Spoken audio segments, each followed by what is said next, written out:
Yeah, Rick, Vicky, Governor Beshear is coming off a big win in November, but it remains to be seen whether that will help him sway GOP lawmakers on some of his big priorities, such as an 11% raise for educators.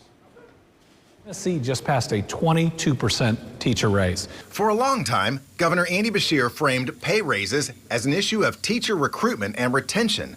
Now he's adding another approach. An 11% raise to every employee. Think about what that's going to do for businesses downtown, for small businesses all over. What it's going to do to our economy is going to be really exciting.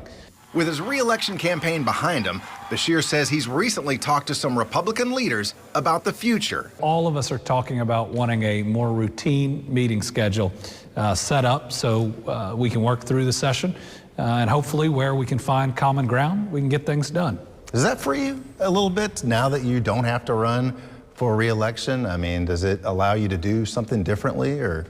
I think that the people of Kentucky know I've always done what I think is right, and I haven't been afraid to push something no matter the odds. What I do think it accomplishes is it may free some others, because now they don't have to worry about a win or a loss for me. I'm term limited.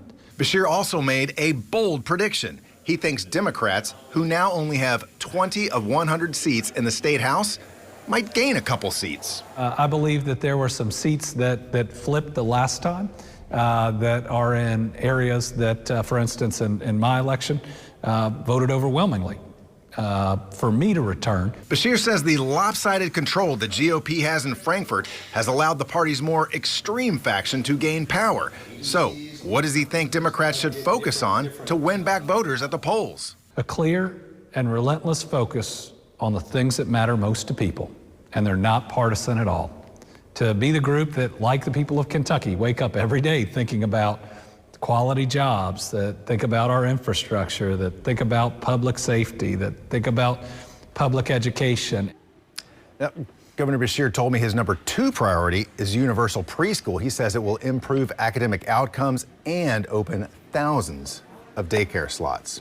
And with the shortage of teachers and childcare places that you can go, that would be great. But what about the cost to Kentuckians? Well, in his budget, he has $172 million proposed for 1 year, and that would be for preschool for 4-year-olds only.